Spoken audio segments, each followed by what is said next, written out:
Welcome to Archiversity online classes. In this class, I am going to explain you how to calculate and interpret current ratio. For this purpose, I choose three balance sheets of a real companies. That is Hero Motor Corp, which is an automobile manufacturer, and the second one is TCS, which is an information technology or IT company, and the third one is a bank, that is Axis Bank. Here are the balance sheet of the companies. The first one is Hero Motor Corp. This is an automobile manufacturer. It's a balance sheet, and this is followed by TCS annual report, that is for the financial year 2019-20, the balance sheet here. And the third one is the balance sheet of Axis Bank as of 31st March 2020. If you observe, each balance sheet has got a data for 2 years, that is financial year ending 31st March 2019 as well as financial year ending 31st March 2020. So what we do is we calculate current ratios for both the years and then we'll compare. So we'll calculate current ratio for the balance sheets of a Hero Motor Corp, TCS, and try to see that whether we can calculate a current ratio of a bank. Then we'll compare and interpret. So for the purpose of calculation and ease of a calculation, I extracted the current assets component and current liabilities component of Hero Motor Corp separately. So here you have a current assets. This is for the financial year ending 2019 and this is for financial year ending 2020. Now how is it we are going to calculate the current ratio is the formula to calculate current ratio, that is we denote it as a current ratio. This equals to current assets upon current liabilities. So we calculate for the 2 years, that is 2019 and 2020. Now I'll do the calculation here.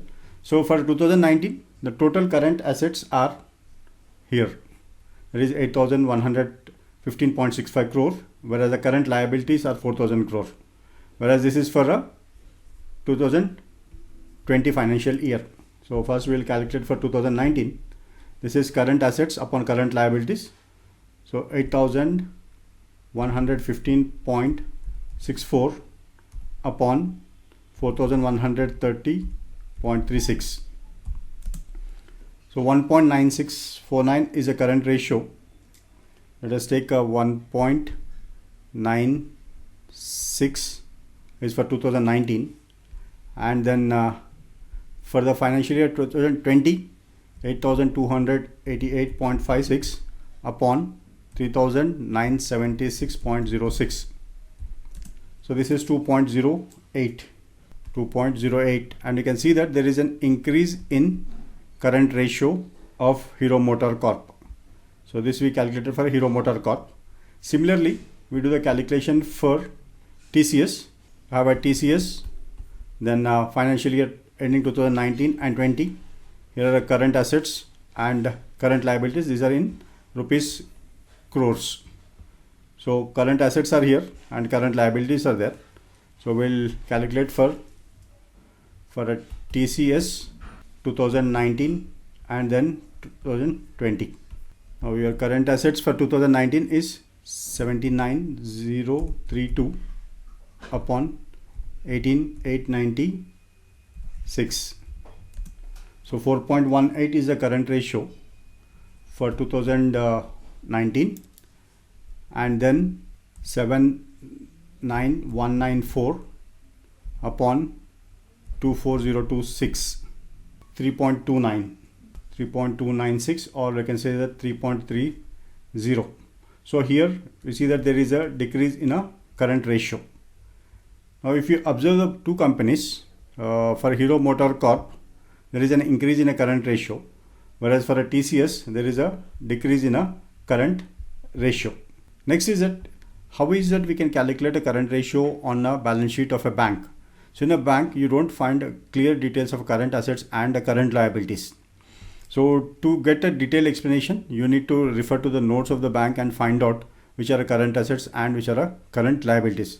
So for this purpose, for now I am excluding the calculating of current ratio for a bank. Now as we see here, you have two different current ratios. This is our Hero Motor Corp, which is 1.96 and 2.98. Now we'll summarize this in one place. So this is TCS, and then for Hero 1.96 and 2.08, there is a increase. Now, what actually affects your current ratio? In the sense, we can say that current ratio is a relationship between two activities. One is your current assets, then your current liabilities, and their impact on current ratio.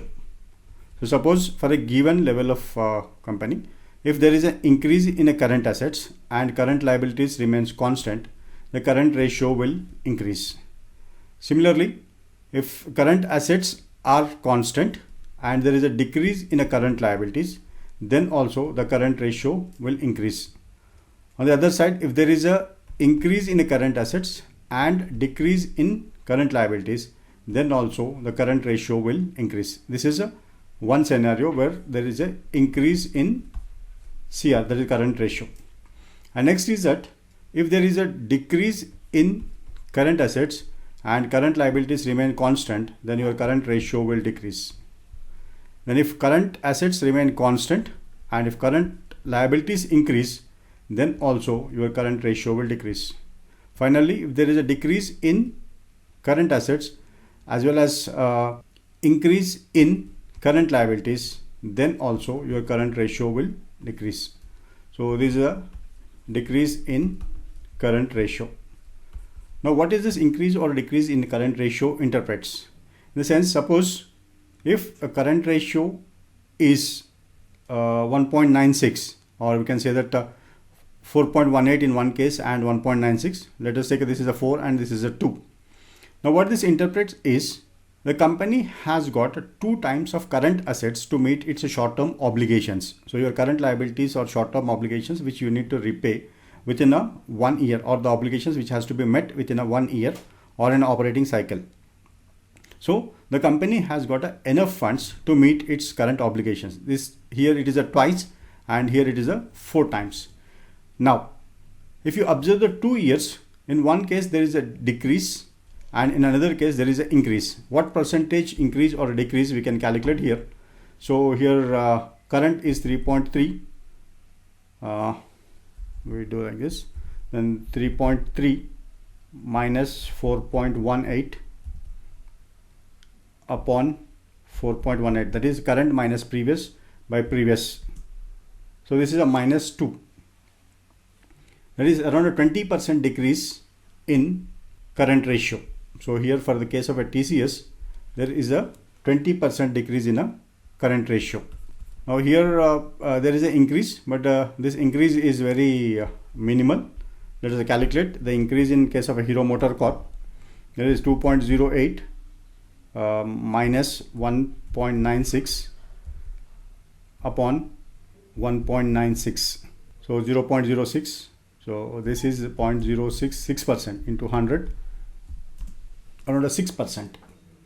So in case of a Hero MotoCorp, there is a 6% increase in a current ratio, whereas in case of a TCS, there is a 20% decrease in a current ratio.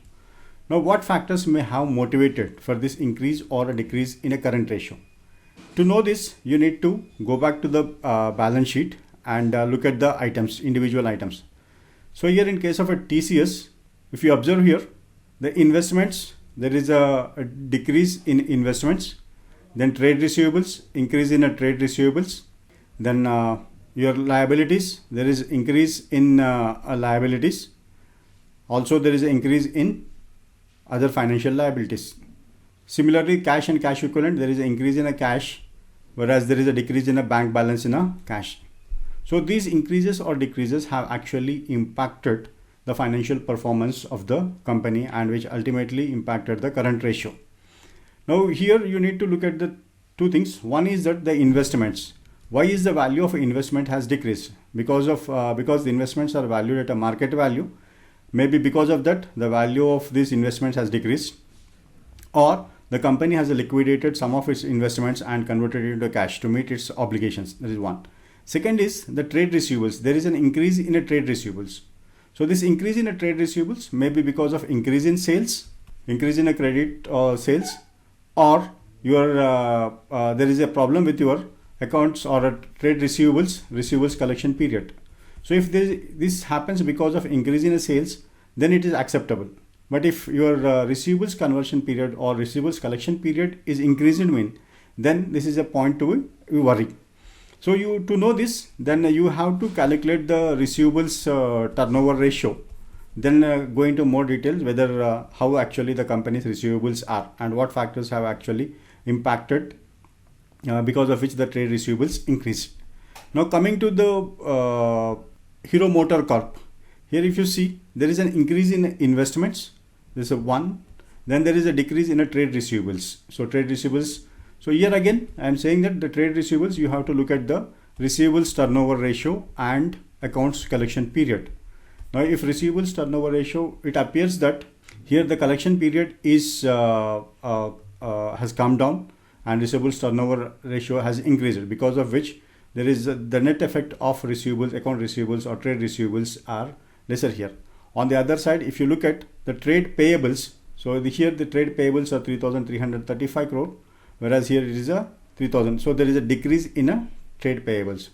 So on one side, you can see that there is an increase in assets like investments, and there is a decrease in current liabilities, because of which the current ratio has improved. Now on the other side, all the decreases in current assets are not bad. If you observe here the trade receivables, the decrease in a trade receivables actually decreased your current assets. But this is a good sign. Why? Because the company was able to make collections faster, or most of the times the company is selling its goods on the basis of a cash instead of a credit. It may be selling on a cash. So to get a more details, you need to look at the receivables turnover ratio, as well as you also need to look at your accounts payable time also, or accounts payable period. Now whether if your accounts payable period is decreased, then that is also a good sign for the company. Now this is how you need to calculate and interpret the current ratio. Just simply calculating a current ratio like current assets by current liabilities will not tell you any story. So you have to dig into the details of the each and every item, and you have to observe. And one more thing that I would like to highlight here is that the increase in a increase in investments. So earlier there is a 3,000 crore investments here. Now it has become a 4,000 crore. You have to pay attention towards this also, whether this investment or whether this increase in investment is due to increase in the market value of the assets, or it is due to further additional investments made into the company. To know that, you have to observe the notes related to the annual report. So it gives you notes in the investments and note 9. So observe the notes of the annual report and see that whether the investments value is increased. That is the current market value of investments has increased or not. So this way you need to interpret. In the sense, just by calculating the current ratio, you will not be able to understand the financial position of the company. In addition to the current ratio, you also need to look at the notes which is given in an annual report of a company. This is one. And then next is that you have to compare the current ratio with other ratios like your accounts payable period and your your receivables turnover ratio, then payables turnover ratio. Similarly, you have to pay attention on a inventories also, whether your inventories, more or less the inventories are same here. Now when you look at the TCS, here inventories are very less. So it's a 5 crore and 10 crore, because TCS is an IT company. So they don't have much inventories. Maybe some projects which is within a hand may be considered as an inventories. But whereas automobile company, that is a Hero Motor Corp, being an automobile company, it has got 1091 crore of inventories with it. So this is how you need to calculate and interpret the current ratios to have to make an estimation of a financial health of a company. Thank you for watching the lecture.